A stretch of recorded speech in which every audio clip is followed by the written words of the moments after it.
साथियों, हमारी भावी पीढ़ी और उसका नवनिर्माण पृष्ठ 2.58, लेखक श्री राम शर्मा आचार्य, वाङ्मय 63, एक अद्वितीय अनुपम ग्रंथ जो हर अभिभावक को अपने घरों में रखना चाहिए और समय निकाल कर पढ़ते रहना चाहिए।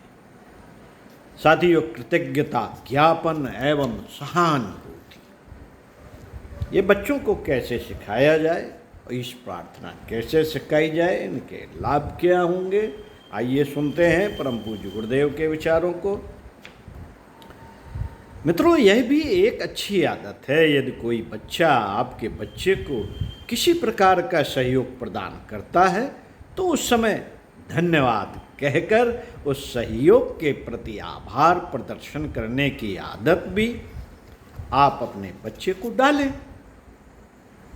आप उसे सिखाएं कि जब कोई कुछ वस्तु उसे दे तो लेते समय धन्यवाद अवश्य करें। यदि कोई बड़ा, जैसे आपका निजी रिश्तेदार या अधिकारी, आपके बच्चे को कोई वस्तु, मिठाई अथवा फल देता है तो लेते समय आपको बच्चे को बता देना चाहिए कि वह वस्तु लेकर नमस्ते अवश्य करें, यथा धन्यवाद कहकर आभार प्रदर्शन करें। वाणी द्वारा भावों का प्रदर्शन होता है। दूसरी बात आती है बीमारी या कष्ट के समय सहानुभूति प्रदर्शन की। क्रियात्मक सहयोग तो करना ही चाहिए, लेकिन पीड़ित सहपाठी के पास जाते ही शब्दों द्वारा सहानुभूति प्रकट करना भी आवश्यक है। भैया तुम्हारी बीमारी से मुझे बड़ा दुख है, क्या करूं? यदि वश चलता तो तुम्हारी आधी बीमारी मैं बांट लेता। तुम्हें ईश्वर शीघ्र अच्छा कर देगा, घबराने की बात नहीं है। यह तो फसली बुखार है, आजकल बहुत से लोगों को हो जाता है। इस प्रकार के शब्द कहकर आपके बच्चे अपने पीड़ित साथी का मन बहलावे। शब्द समय पर बंदूक और तोप से ज्यादा काम करते हैं। शब्द विज्ञान की महिमा अपरंपार है। आप विश्वास करें कि कष्ट के समय कहे गए यह छोटे वाक्य रोगी बच्चे का आधा दुख दूर कर देंगे, और यह भी बात है कि वह बच्चा आपके बच्चे का सच्चा साथी बन जाएगा। उसकी मित्रता जीवन भर के लिए स्थायी बन जाएगी।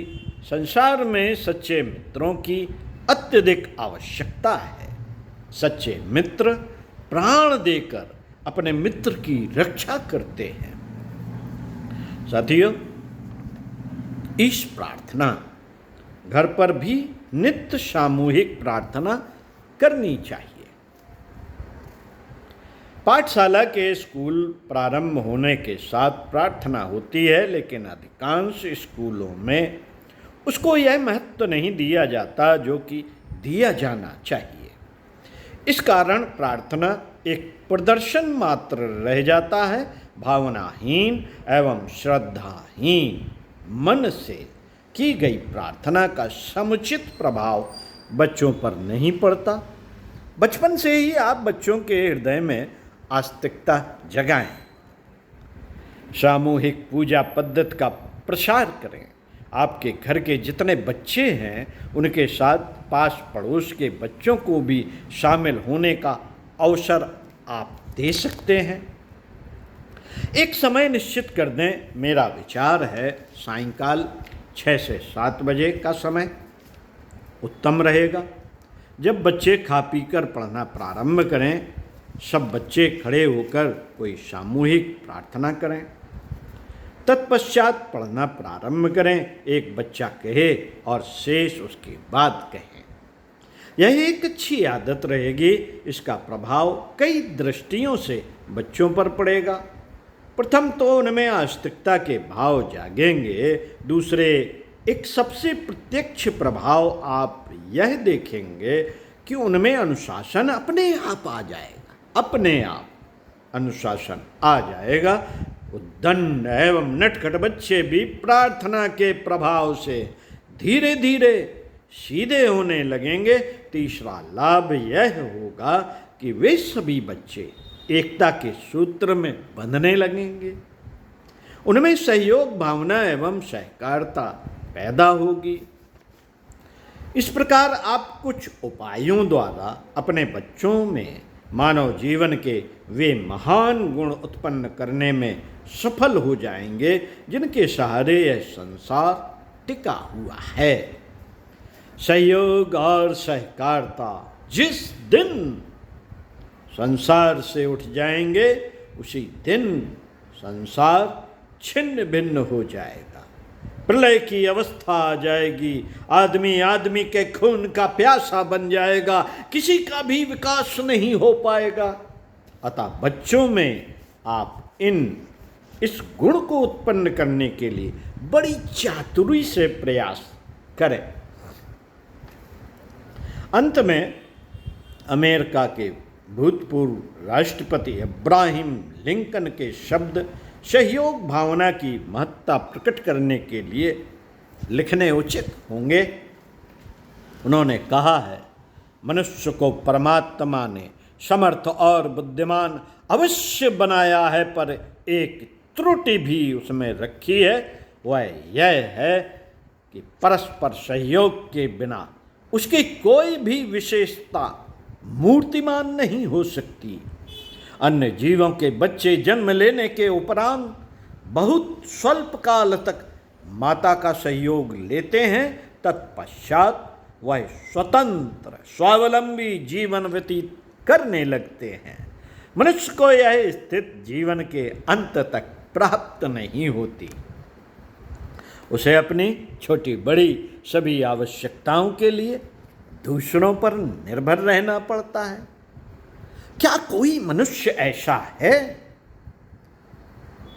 जिसने बिना दूसरों की सहायता के अपने लिए अन्न, वस्त्र, मकान, पुस्तक, मनोरंजन, परिवार, वाहन आदि के साधन स्वयं निर्मित करके अपना काम चलाया हो?